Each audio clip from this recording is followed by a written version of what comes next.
I believe in American exceptionalism, just as I suspect that the Brits believe in British exceptionalism and the Greeks believe in Greek exceptionalism.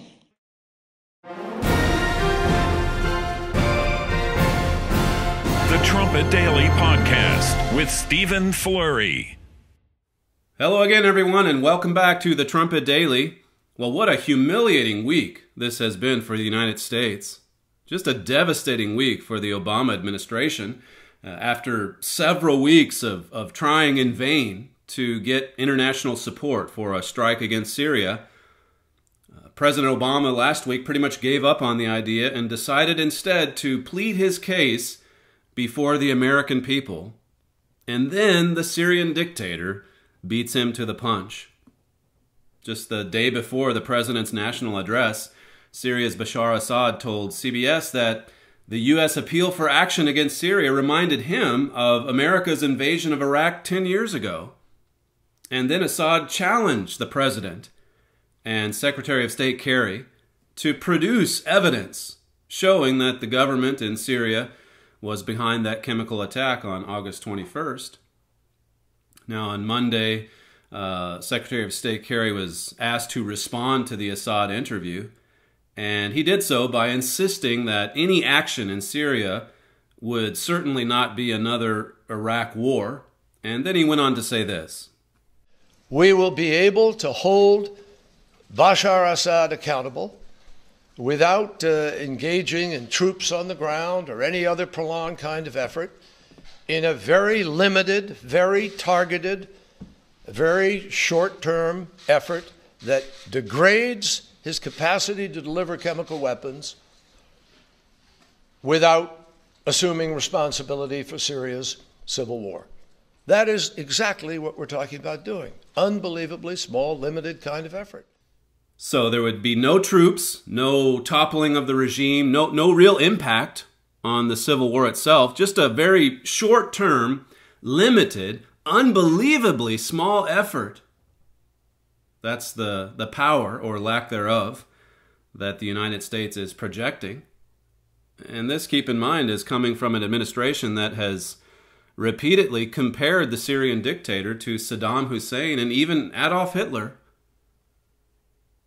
During that same press briefing in London, there was another reporter who asked if there was anything the Assad government could do in order to prevent an attack from the United States.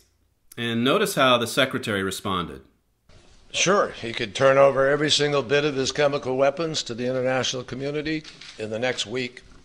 Turn it over, all of it, without delay, and allow a full and total accounting for that. But he isn't about to do it, and it can't be done, obviously. Now, Kerry later said his comments were rhetorical and not meant to be an actual proposal. But by the time he clarified his remarks, it was too late. The Russians had taken the gaffe and were running with it. You'll recall the news from Tuesday and the so-called plan that Vladimir Putin had to bring Syria's arsenal under international control.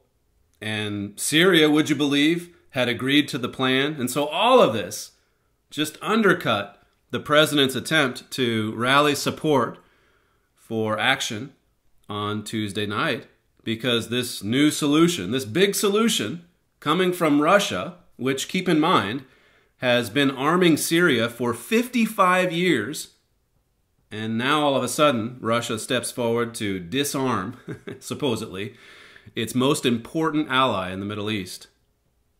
Now, all of this is what led to one of the most odd presidential speeches ever delivered, as Charles Krauthammer called it on Fox News. In the very speech that President Obama was supposed to give to rally support for a strike, he instead offered praise for the Russian proposal, even taking credit for it. And then he called on Congress to delay its vote so that the White House could pursue diplomacy.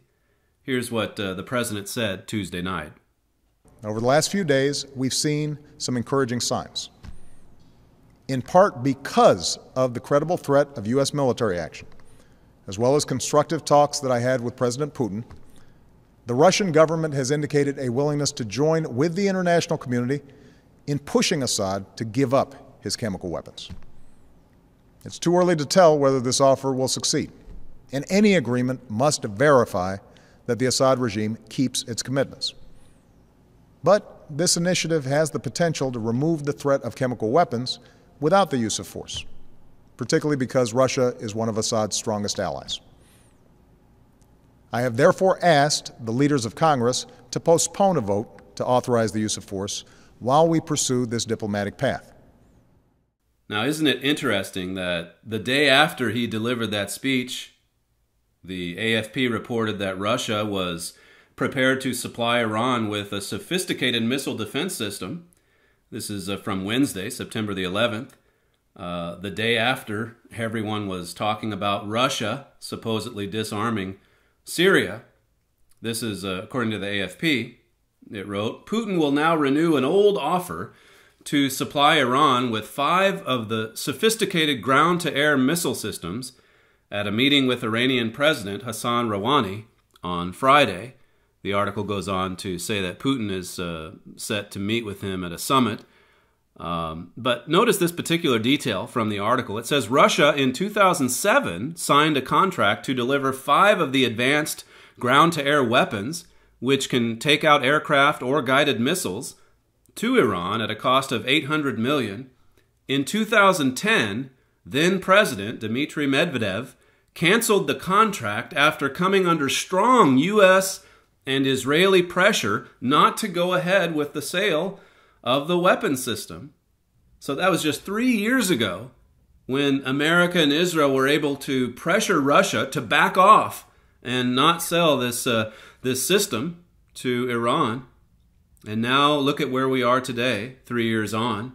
And the day after Russia says it'll disarm Syria, the day after the president appeals to the country for action, you have this report saying that Russia's going to go forward selling this missile defense system to Iran, who also happens to supply Syria with weapons. Look at the many headlines from this past week. I mean, it's been astounding to watch all of this play out. From the USA Today on September 9th, our president is a laughingstock. That's from Glenn Reynolds. I'll quote more from that in just a second. Lee Smith at the Weekly Standard said Putin didn't save Obama, he beat him. And then in the article it says, with the Russian proposal on Syrian chemical weapons, the United States is being escorted out of the Middle East. That's what's really happening here. This is not a last-minute save for the president. This is an escort out of the region. Even Maureen Dowd, who's one of the favorite liberal left-wing columnists at the New York Times, compared this to amateur hour, what's happening in the White House right now. At the Commentary magazine, Peter Wenner says, Obama's Syria debacle inflicts historic damage on America. At the New Republic, Obama got played by Putin and Assad. In the New York Post, the president embarrasses the nation. How about what they're saying over in the Middle East? In the state-run newspaper, Al Watan, this is in Syria, the headline on Thursday said, Moscow and Damascus pull the rug out from under the feet of Obama. That's the way they read these events. And then, of course, there's the op-ed piece in the New York Times from yesterday, written by the man of the hour, Vladimir Putin, the former KGB agent. Putin talked in the article about how the United Nations doesn't allow us to go off to war without first getting a consensus from the other member nations. And he spoke of the profound wisdom of the UN Charter. Here's this Russian dictator of all people lecturing the Obama administration from the far left-wing New York Times platform, we could add. And he's using the popular left-wing talking points to do it. If you haven't read that piece in the New York Times, we'll link to it at the bottom of this podcast. But go and read what Vladimir Putin has to say to President Obama and all of America. It's a spectacle what we've become and what platforms like the New York Times is allowing. Imagine something like this being done even 20 or 30 years ago. Joel Hilliker posted an article earlier today at the Trumpet. Should America listen to Vladimir Putin? He says in this post, the Russian president wants to keep Bashar Assad in power. That's what all of this is about. I mean, Putin can write about the women and children and so on, but he's just concerned about keeping his ally in power. Mr. Hilliker says he wants to curb America's power and cement his own nations, but what a smooth operator he is. He's presenting himself as a cool-headed statesman in offering up a sham proposal to help secure Syria's chemical weapons. He throws a lifeline to Assad and causes shallow people with no memory nor understanding of human nature to clap their hands with joy. Why, there have even been liberals this past week who've said, well, as the president himself said in his speech, that America's so-called tough stance or talk of war is what brought Assad to the negotiating table. Going back to what Putin wrote at the Times, he said about the speech on Tuesday night, I carefully studied the president's address to the nation on Tuesday, and I would rather disagree with a case he made on American exceptionalism, stating that the United States policy is what makes America different. It's what makes us exceptional. He said that, quoting President Obama. And so here again, he's using some of President Obama's own talking points and turning it against him. If you think about this administration, I mean, basically what President Obama and his administration has been saying for the past 5 years is that the United States is no different than any other nation. We're not exceptional, like we may have thought in the past, and his efforts are pretty well chronicled to try to bring us down a notch to the level with everyone else. Putin went on to say it's extremely dangerous to encourage people to see themselves as exceptional, whatever the motivation. There are big countries and small countries, rich and poor, those with long democratic traditions, and those still finding their way to democracy. So here he is offering a lesson in democracy, and that's coming from a KGB agent. Go back and read Mr. Hilliker's post from earlier today, if you haven't already. That USA Today piece that I referred to earlier by Glenn Reynolds, he said in his article, some critics are even comparing the collapse of American influence under Obama to the end of the Soviet Union. And Reynolds says, well, that may be an exaggeration, but Obama promised a fundamental transformation after all. In other words, if it is an exaggeration, it's not much of one. But critics are comparing this collapse to the end of the Soviet Union. And if you've read thetrumpet.com for very long, you know that that's not an exaggeration. The Bible has long prophesied of this collapse that we're now seeing. We've been telling you about it for decades. Let me give you one last quote from the news this past week. This is also from the USA Today on September the 10th, an article by James Robbins. He says, so the United States may attack or may not. Syria may turn over its weapons or not. The attack may be authorized by Congress or not. It is probably illegal under international law, but we may do it anyway. It is in response to chemical weapons use, which the White House knows happened, but won't fully explain how. It will be a pinprick attack that will not change the course of the war.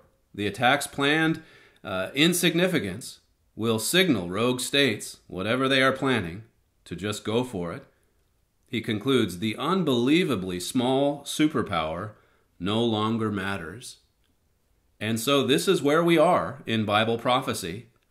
The United States has just been escorted out of the Middle East, and soon it will be thrown off the world stage altogether. On Tuesday, Glenn Beck told his radio listeners that this is the week America lost its superpower status. He said Putin put the nail in our coffin. Beck said Vladimir Putin and Russia is the leading superpower in the world. Now, of course, Europe will soon have something to say about that. But Beck is certainly right about the rapid decline of America. And as I said a moment ago, we've been talking about this for decades. After I heard about that comment from Glenn Beck, I just did a quick search at thetrumpet.com on America and superpower, and it pulled up this article, one of the first selections, an article by my father called "Why America is Not a Superpower." That was written by him back in January of 2000, almost 14 years ago. And he said at the end of his article, which has to do with giving up the Panama Canal, we'll link to this article as well. I'd encourage you to go back and read it. But notice his conclusion. He said, America looks good on the surface, but we lead the world in divorce, crime, and immorality. We're too engrossed in self to ever have the will to remain a superpower. And then he says it won't be long before we have to face reality. We are a phony superpower waiting for disaster. If we don't awaken, we're just waiting for disaster. I mean, this was written before even 9/11 happened, about a year and a half before it happened. He says in the article at the end, if you would like to know why this is happening, write for our free booklet, The United States and Britain in Prophecy. Write for that book, he said, because if you go back even before the Trumpet.com came on the scene, or the Trumpet, way back in 1990, you know, if you followed this work for very long, that Herbert W. Armstrong was writing about the demise of American power well over a half century ago, 60, 70 years ago, in fact, back in the World War II era, back after the United States had helped to win the war for the West, back at a time when the United States and Britain had reached the zenith of their power and influence around the world. And Mr. Armstrong stood alone in prophesying of our demise, and he based those prophecies, those many statements he made in books and booklets and articles, on what God reveals in the Bible. In the U.S. and Britain in Prophecy, he asked, do you think so great a fall could not come to so great powers as Britain and America? Later in that same book, he said, you need to open your eyes to the fact that Britain's sun already has set. It happened in Britain. It just preceded us by a few decades. He concluded the United States is fast riding to the greatest fall that ever befell any nation. That's what we're witnessing. That's the significance of these events we're seeing play out. That's the significance of a week like this past week.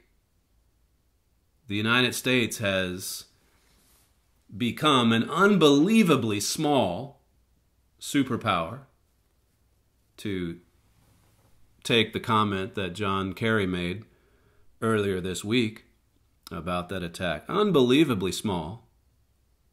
Mr. Armstrong said in that book that the handwriting is on the wall, and as I say, he wrote about this many, many decades before these others now are starting to come along and see what is happening. Make sure you go back and read that article I'll link to at the bottom of this podcast by my father, Why America is Not a Superpower. That's from January of 2000. And then we'll also link to the United States and Britain in Prophecy. You can read it online at thetrumpet.com, or you can send for your free copy if you'd like a hard copy that you can have to add to your library. Thanks for joining us today. This is Stephen Flurry for thetrumpet.com.